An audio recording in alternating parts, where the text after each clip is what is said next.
All right, man. Real quick, I want to squeeze another video in.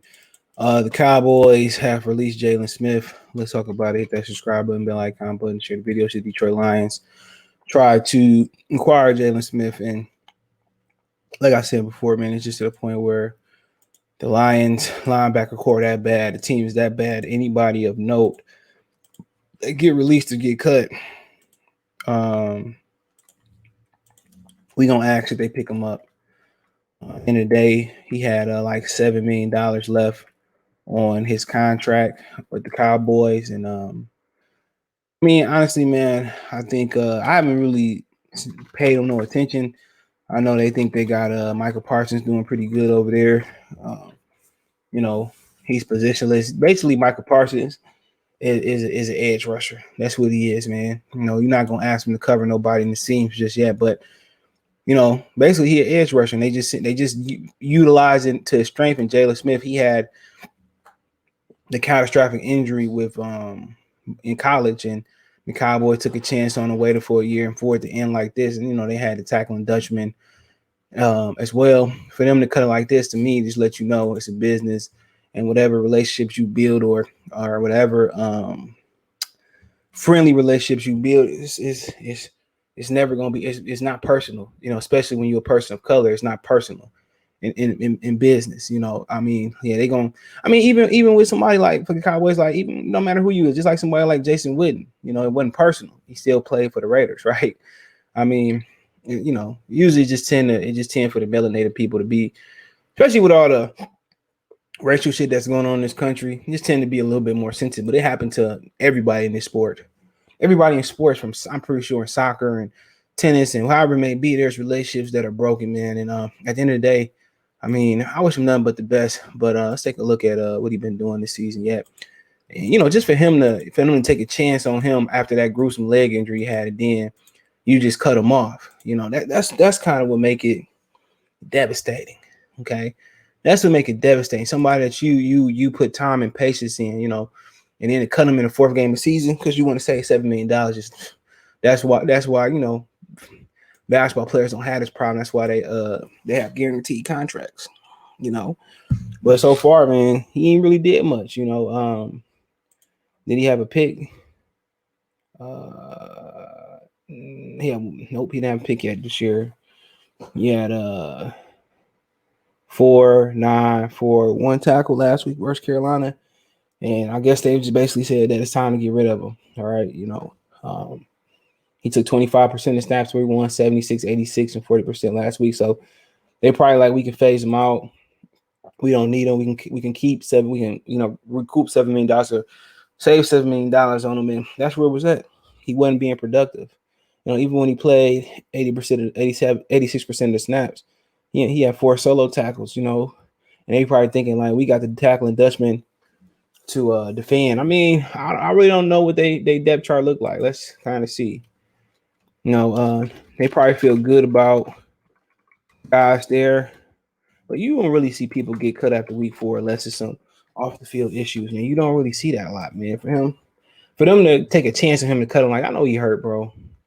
I know he hurt, man. But so they got a safety playing middle linebacker, Keanu Neal. He played for the Atlanta Falcons, I believe. So they got a safety playing middle linebacker, right?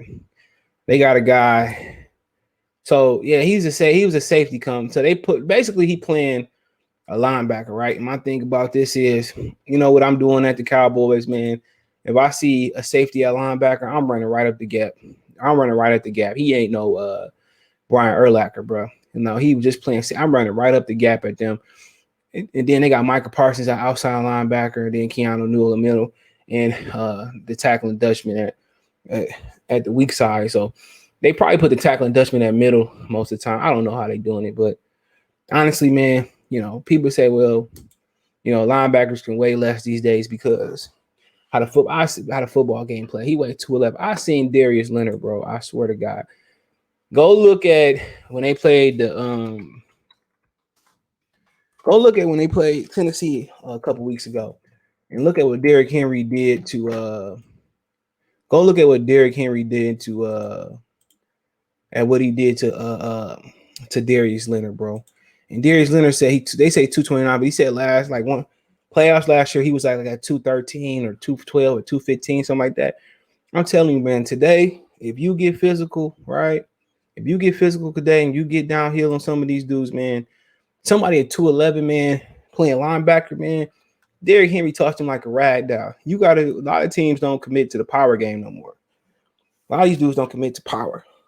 Even if it's a power toss or they don't even do power tosses somewhere. Remember, like in Little League and in the NFL, like with Emmett and them, they would just do a power toss, like a power O. It's like when they pull like a guard and they pull most of the offensive line to the side they're running, and you get a guard running with a full head of steam and just smack whoever it is, linebacker. So you don't even see that no more. They used to do power O, power toss. I think they did like something like that in the Little Giants for those. But remember, they used to do like power football where they pull in the guard or the center kicking out, or he's still in the backside, and they just say, you know what, the Cowboys just do it. We bigger, we stronger, we nastier, we tougher than y'all, and we just gonna go. And whether it's power up, power with a handoff, man, they don't play football like that no more. That's what I like about watching the Tennessee and Derrick Henry.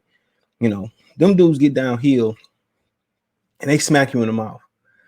They put a hat on the hat and they say, you know what, Derrick Henry run over somebody and make somebody miss. And he do. But, ultimately, man, overall, man, I would love to have this guy. I don't know, like, where he at, but he's an upgrade over Barnes. Everybody. Well, basically, this is what you got out there. Basically, you got two defensive ends, right? Basically, you got two stand-up defensive ends. Let's say Bradley Chubb, Von Miller, and their job is really attack and get the quarterback. Sometimes they might drop in the coverage. But most people look at it as you standing up a defensive lineman and you keeping the weak side or strong side linebacker, whatever you want to say. But basically what you standing up two defensive tackles. I mean, you standing up two outside linebackers. You adding three additional defensive tackles. I won't say defensive tackle, but you playing with bigger defensive linemen, all right, who can eat up space. And basically you standing up your two bookends to really go get the quarterback.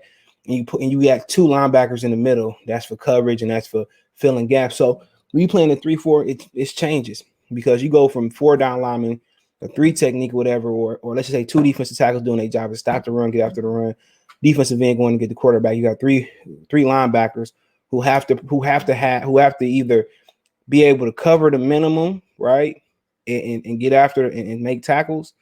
That's what you got. But when you say a 3-4, basically you got 3 space eaters down there, right? What JJ Watt did getting 20 plus sacks on the defensive end at 3-4, that's unheard of, right? I haven't heard of that before that and after. And basically standing up two defensive ends that the bookend to really rush and sometimes drop. 2 interior linemen in base. They jobs is to really, basically they coverage, they everything linebackers. They gotta be able to cover, zone, hook, get out to the flags. They gotta be able to stop the run, go sideline to sideline. A lot of times covering man. So it's different. But I think with him, I mean, I haven't seen him play in a long time, man. But with him, I think he can do some things. You can ask him to do some things out there. So I mean, to me, it's going to be very, very interesting to see, where he goes. And then remember too, I forgot. Remember, y'all, they drafted Jabril Cox. A lot of the Lion fans wanted Jabril Cox, so they drafted Jabril Cox. So it is what it is. So I think they feel comfortable with Jabril Cox. Out there, and they save money. They say, well, Jabril Cox probably ready. He got to get some playing time. We can save some money, and that's what it is. So, I mean, previous season, man, he played all 16 games the last 3 years. Okay, we played 16 games every year he been in the league. He started 16 the last 3, and he had so he been around the game. So I'll take him. Let me know what you guys think, man. Thumbs up the video, share the video, subscribe to the channel on my social media link subscription. Twitter's the fastest way than Facebook than Instagram. Appreciate the love, support. All my social media links there.